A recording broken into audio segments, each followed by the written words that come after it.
Hey Zooba fam, this is going to be a long video, so prepare your wake-up coffee because we're going to dive deep into the realm of possibilities of what to expect from Wildlife Studios in 2021. Cue intro.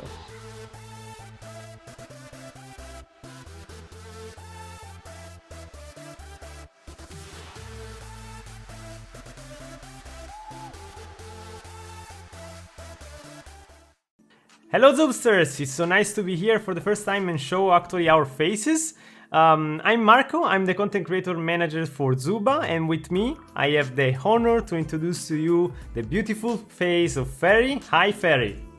Hey Zoobsters! Hello Marco! It's a pleasure to be here and finally show our faces. I was so excited and waiting for this moment. Alright, so with their introductions out of the way, on Christmas Eve, Marco and Ferry left us with 2021 Zooba spoilers, but mostly teasers at the time. But in light of recent news, we now know they were talking about a new game.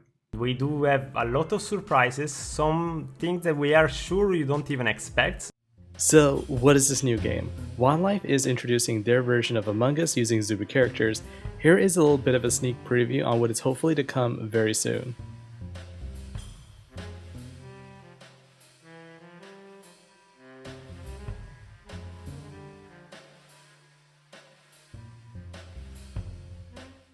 I'm not gonna lie. I didn't see it coming. I was speculating so many changes in the zoo for 2021, such as the possible addition of a talent tree system, changes to the burden system, advancements on character progression and how you obtain a character, but I was not expecting a new game.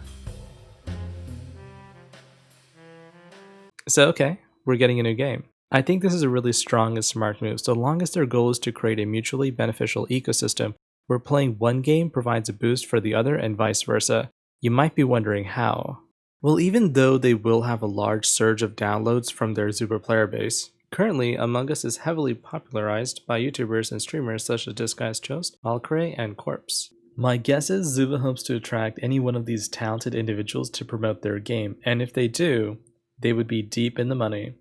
I wish them the best of luck, but I care about Zooba, so here's my battle plan to make Zooba even better.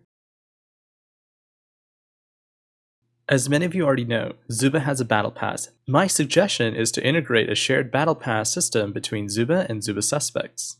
This ingenious idea incentivizes new players for either game to explore the other. At the same time, this also translates to further hours spent in the Zooba universe.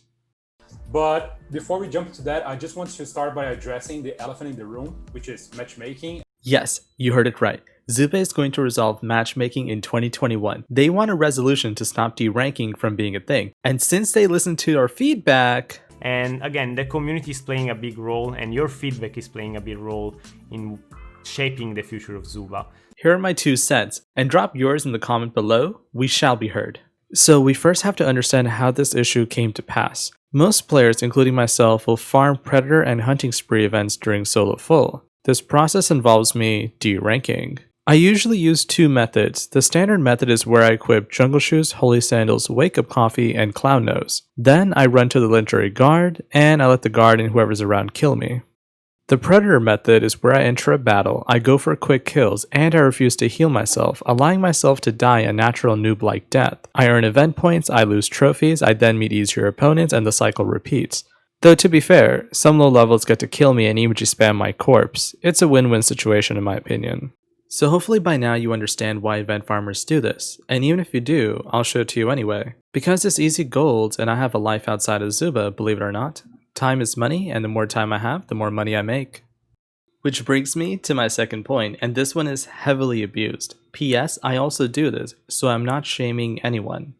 Highly active players who are pushing full GM5 will struggle when they are faced with low activity players of similar level but lower GM ranks. This is the key reason on how deranking sparked and set ablaze the entire zoo. As long as there is a power advantage to be gained, people will derank, plain and simple. Having a skilled teammate at max level at GM0 can carry an entire squad team to victory. This is the current meta in Zooba. It is the smartest way to play, it is time efficient, and your teammates will have a higher win rate using this method. How interesting. Deranking is actually a selfless act. You lose so that others can win. So, how should this solve this derank issue? But before we jump to that, No, Fairy, we're talking about this right now. Okay, so, A fast fix would be simply to remove the burden system entirely. Because let's be honest with each other for a moment, even if they decide to cut the burden by half, so 10% instead of 20%, this won't stop players from using bot methods or applications to derank their account. And just like before, if one person does it, everyone else has to in order to remain competitive in the meta. There is one more option that I can think of, one that I believe most endgame players would welcome with open arms as it hits two birds with one stone. Alright, so what if each burden could be removed permanently on every single character by spending some gold? For example, you could spend 200k gold to permanently remove the GM5 burden. So, if you were to reach 2000 trophies, you would still obtain your GM5 badge, but your power would be that of a GM4. This could be repeated 5 times total, in which you could have spent 1 million gold, but now your character will always be the same power of a level 16 regardless of GM ranks. I personally love this idea as it gives me something to look forward to and is another means for me to spend my gold on rather than letting it stockpile only for a new hero or item. The way you progress right now in Zooba is very basic. You basically unlock the tokens and then you level up as soon as you have enough coins. We want the level up to be more meaningful, so we are really looking into ways to make your character your own and create your own build. Alright, so what I got from that. They want leveling to be more meaningful, but I don't believe they are implying removing the current system, rather to build upon it.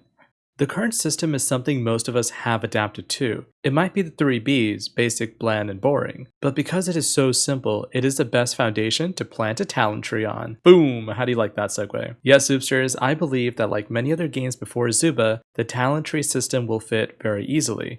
Literally, every other MMORPG out there has proven that besides your base level, the next most commonly and easily integrated system for character progression is some form of a talent tree. My examples are based on health and attack, with attack increases represented by weapons available to the hero. In my case, the hero is Louis. So basically, through some means of earning talent points, you can increase your health or the damage of each weapon. Let's use the values 5% for health and 10% for weapons. I chose these values since it would spark a debate on whether it is worth increasing the power of a single weapon or overall health. For instance, Pepper's gold bow does 9,891 damage. When multiplied by 1.1, we get 10,880.1 damage, an increase of 990. However, Pepper's health is at 34,106. When multiplied by 1.05, we get 35,811.3, an increase of 1,705.3 health. It does appear initially that increasing Pepper's health is better, but if you consider the lifespan of a battle, unless the argument between Pepper and her target ends within 4.6 seconds, Pepper will be able to shoot another bow attack. If Pepper lands both hits on an opponent Pepper with the same build, then suddenly increasing the attack on the bow is more effective than increasing overall health. This is just one example of many, and I bring this up to Zooba just in case they are planning to integrate some sort of talent tree system. The numbers that they choose will be very important to the balance of the game, but also heroes with skewed stats such as Steve far better benefit from one boost versus another. I wish them the best of luck in balancing this, and remember, Marco says himself that we could build a tanky Nyx in the future, so I don't believe I am far off from unraveling their current design with my example. And yeah, that's